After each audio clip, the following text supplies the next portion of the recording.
पहले गांदरबल में 2 स्टूडेंट्स के ऊपर चाकू से वार किया गया, उनको जख्मी किया गया।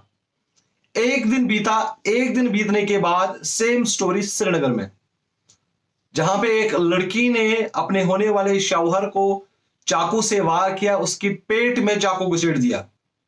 एक दिन और बीता और कल अनंतनाग में सेम वाक्य पेश आया।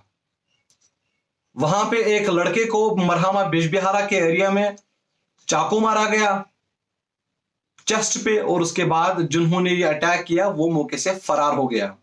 अब इस तरह से 3 दिनों में इस तरह के 3 वाक़ात सामने आए कश्मीर में। हो क्या रहा है, किस ओर हम बढ़ रहे हैं? आखिरकार ये जो क्राइम्स है इनके पीछे रीजन क्या है? क्यों चाकू से वार हो रहा है?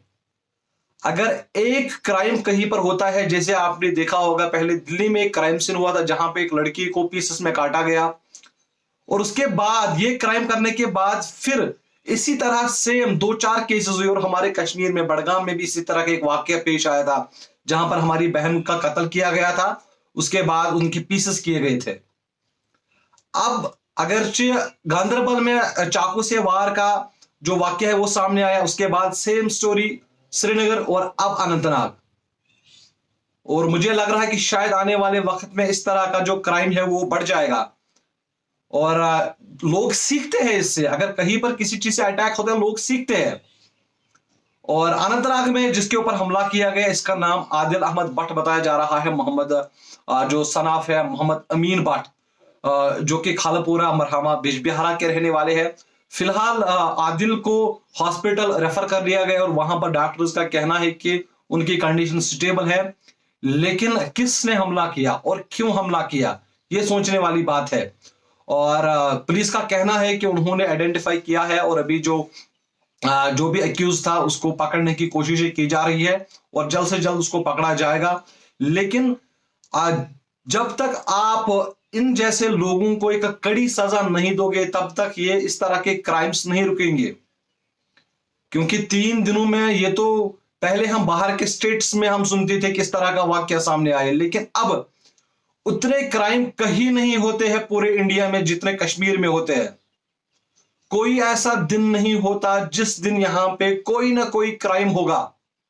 कभी कोई किसी को छुरी से मारता है, कभी बाप अपने बेटी को मारता है, कभी बेटा अपनी मां को मारता है। तो इस तरह के केसेस लगातार कश्मीर से सामने आ रहे हैं और ये बर्बादी की एक निशानी है।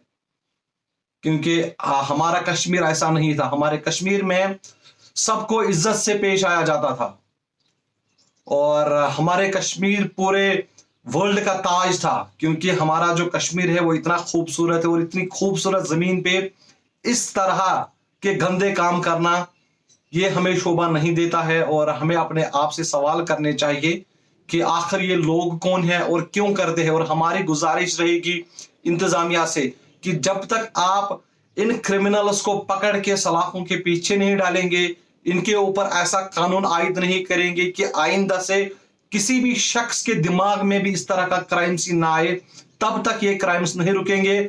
और कहीं ना कहीं इसके पीछे ड्रग्स का भी हाथ होता है।